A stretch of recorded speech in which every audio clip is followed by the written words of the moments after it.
کبھی مایوس نہ ہونا اللہ سے کہ میں اتنے گناہ کرتا ہوں، اللہ کیسے معاف کرے گا؟ اللہ بڑا کرے. اللہ تھانے دار نہیں ہے، مہربان ہے، دوست ہے، ہمارا دوست ہے. اللہ سے باتیں کرو، اللہ سے یاری لگاؤ، اللہ کو دکھڑے سناؤ. یا اللہ میرے ساتھ یہ ہو رہا ہے تو کچھ کر دینا. اللہ سے لاڈ کرو جیسے ماں سے لاڈ کرتے ہو. اللہ تو پیار کی چیز ہے نا کہ ڈرنے کی. ہاں ڈرنا ہے اپنے گناہوں کی وجہ سے، لیکن پیار غالب ہو، محبت غالب ہو. وہ نہیں تھا چرواہا موسیٰ علیہ السلام نے سنا، کہہ رہا اللہ سیاں تو آویں آ تیری جوواں کٹاں، تین تیل لاواں، تین کنگھی کراں، تین روٹی کھواواں، تین دودھ پیواواں. یہ اللہ سے باتیں کر رہا. تو موسیٰ علیہ السلام نے اس کو بدبخت یہ کیا کہہ رہا ہے؟ کہہ رہا یا اللہ تو میرے پاس آ، میں تمہیں تیل لگاؤں، تیری جوئیں نکالوں، تیری کنگھی کروں، تجھے بکری کا دودھ پلاؤں. تو وہ تو بیچارہ ڈر کے رونے بیٹھ گیا. جب موسیٰ علیہ السلام طور پر آئے تو موسیٰ علیہ السلام سے اللہ نے کہا موسیٰ تو نے تو میرا یار ہی مجھ سے دور کر دی، مجھے تو اس کی باتیں بڑی اچھی لگتی تھی. تو نے یہ کیا، جا اس کو خوش کر کے آیا جیسے ناراض کر کے آیا. چلو اس روایت میں تو کوئی اونچ نیچ ہو سکتی ہے، کچی پکی بات ہو سکتی ہے، لیکن میرے نبی کی صحیح حدیث بتا رہا ہوں. میرے نبی مسجد میں صحابہ ہنس رہے تھے تو آپ نے فرمایا جو میں جانتا ہوں تم جانو تو تمہارا ہنسنا بند ہو جائے، رونا زیادہ ہو جائے. تو سب صحابہ نے زارو قطار رونا شروع کر دیا. آپ یہ کہہ کر واپس مڑے، دروازے تک نہیں پہنچے تھے کہ جبریل آ گیا کہ میرے محبوب تو نے میرے بندوں کو اتنا زیادہ ڈرا دیا مجھ سے، جا واپس جا، جیسے رولایا ہے ایسے ہی ہنسا کے آ. اللہ پاک تو ہمارے مالک خالق، ہمارے مہربان ہیں.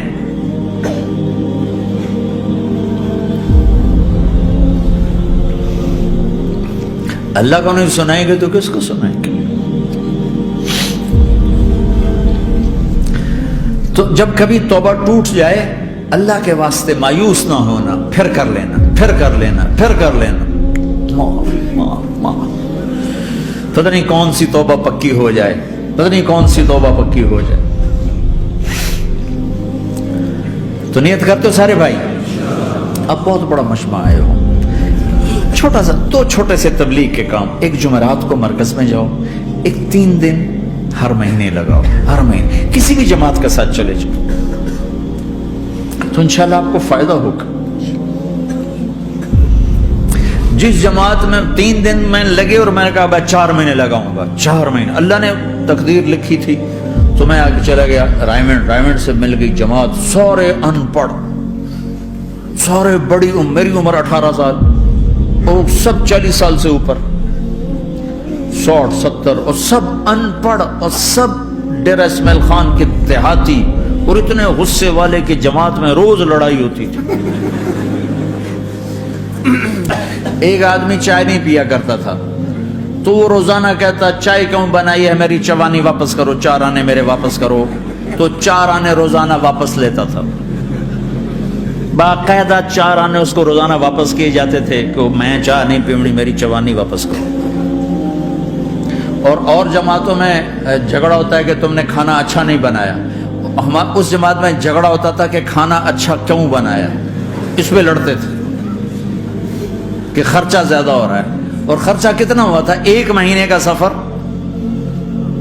جانا آنا، بس کا جانا بس کا آنا. اور اس زمانے میں کوئی کھانا کھلانے والے سب خود پکایا. 2-4 جگہ کہیں ضیافت ہوئی، 27 روپے ٹوٹل خرچ ہوا تھا.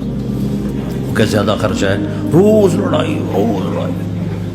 ایک اس میں رانگڑ تھا، اس کو اذان کا بڑا شوق تھا، وہ جاتی اذان دینی شروع کرتا. وہ بھائی اللہ کے واسطے بھائی تو مسجد کے معاملے میں دخل نہ دے، کیوں نہ دوں، گردن لمبی ہوگی، مؤذن کی گردن لمبی ہوگی، میں تو دوں گا.